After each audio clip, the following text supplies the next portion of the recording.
আসসালামু আলাইকুম, সবাই কেমন আছেন? আমি আপনাদের মাঝে এবারকার লং ভিডিওটা আনেছি শুধুমাত্র ফুলের সিনারিগুলো দেখানোর জন্য এবং ফুল সম্পর্কে ধারণা দেওয়ার জন্য। আমার আজকের ফুল হচ্ছে জবা ফুল। এই জবা ফুল প্রত্যেকটা গ্রামের বাড়িতে বাড়িতে একসময় বিরাজ করতো। বর্তমানে কিন্তু আসলে গ্রামে গঞ্জে যে সমস্ত বাড়িঘরে ফুলগুলো তৈরি করতো, এখন কিন্তু তার থেকে মন উঠে গেছে অনেকের। আর যদিও মন থাকে তারপরেও কিন্তু সেই ইচ্ছাটা আমাদের আসে না, কারণ এক সময় কিন্তু সব দিক থেকে মন মানসিকতা ভালো ছিল এবং সব কিছুই আমরা কিন্তু তৈরি করতে পারতাম। বর্তমানে কিন্তু সেটা সম্ভব হচ্ছে না।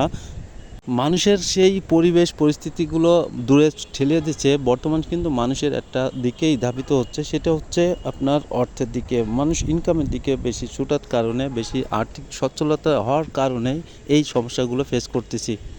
গ্রাম থেকে সব কিছু যেমন শহরে ধাবিত হচ্ছে, বর্তমানে কিন্তু উচ্চ বহুতল ভবনের উপরে এখন কিন্তু টবের মধ্যে করে সেই ফুলগুলো চাষ করতেছে। এই যে জবা ফুল বলেন, যে কোনো ফুল কিন্তু তারা টবে করে চাষ করতেছে ছাদের উপরে।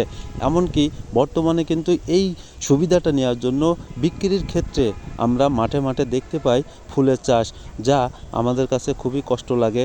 এবং ফুল ভালোবাসে না এমন কোনো মানুষ আছে যে ফুল ভালোবাসে না, তারপরেও কিন্তু সেই ফুলটা বাড়ির এলাকায় কিন্তু পাওয়া যাচ্ছে না। বেশিরভাগই মানুষ কিন্তু এর এখন ব্যবসায় বাণিজ্যের ভিতরে নিয়ে গেছে বিধায় আমরা মাঠে চাষের ফুলগুলো আমরা দেখতে পারি। কত সুন্দর দেখেন, ফুলগুলো দেখতে এত সুন্দর এবং বাড়ির আঙিনায় হলে বাড়িটা কিন্তু খুব সুন্দর লাগতো, চমৎকার একটা পরিবেশ সৃষ্টি হতো। ঘিরানে ঘিরানে ভরে যেত। অনেক ফুল আছে একটা গাছে, আপনার বাড়ির আঙিনা চারিপাশে কিন্তু ঘিরান আর ঘিরান হয়ে যেত।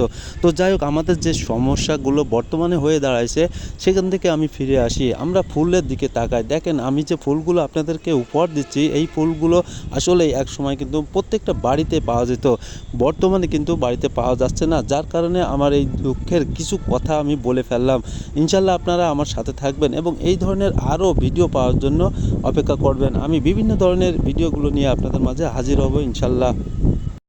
এখানে কিন্তু ফুলটা বিক্রি হচ্ছে, ফুলটা চাষ হচ্ছে এমনটা নয়, এখানে কিন্তু আরও অনেক প্রজাতির অনেক ফুল চাষ হচ্ছে। বাট আমি কিন্তু এই জায়গায় যেখানে আসছি, এই ফুলটা দেখে আমার ভালো লাগছে, এই ফুলটাই আপনাদের কাছে বেশিরভাগই তুলে ধরলাম। এবং এই পরিমাণে ফুল আমি কখনো এর আগে দেখিনি, যে এই জবা ফুলগুলো কিন্তু এত শোভাময় এবং লাল টুকটুকে যে ফুলগুলো হয়, সে ফুলগুলো দেখতেও কিন্তু সুন্দর হয়। শুধু ফুল নয়, দেখেন আমি মেহেদির গাছটাও দেখাচ্ছি। একসময় গ্রামেও কিন্তু এই মেহেদির পাতা এবং তুলে নিয়ে আমরা কিন্তু বেটে হাতে দিলে মেহেদির কাজটা হয়ে যেত। বর্তমানে সেটাও কিন্তু এখন কিনায় চলে গেছি, বাজারঘাটের থেকে মেহেদি কিনে আমরা হাতে ব্যবহার করতেছি। কিন্তু এই যে লোকগুলো দেখেন সেই মেহেদি গাছগুলো চাষ করতেছে, এই চাষ করে এই মেহেদি পাতাও কিন্তু বিক্রি হচ্ছে এবং গাছ সহ আপনি কিনতে পারছেন খুব অল্প টাকায়। এবং একসময় যা ঘরের আঙিনায় কলপাড়ে বিভিন্ন জায়গায় হয়ে থাকতো, সেই মেহেদির পাতা কিন্তু এখন আবার চাষের দিকে চলে গেছে। আমাদের কাছে এই খুবই কষ্ট লাগে যে আমরা গ্রামের থেকে কিন্তু সব কিছু উঠে ফেলছি এবং চলে যাচ্ছে বাণিজ্যর দিক থেকে। যাই হোক, আমি সংক্ষিপ্তভাবে দেখানোর চেষ্টা করছিলাম। ভালো থাকেন, সুস্থ থাকেন, সাথে থাকেন এবং আমি সবাইকে দোয়া করি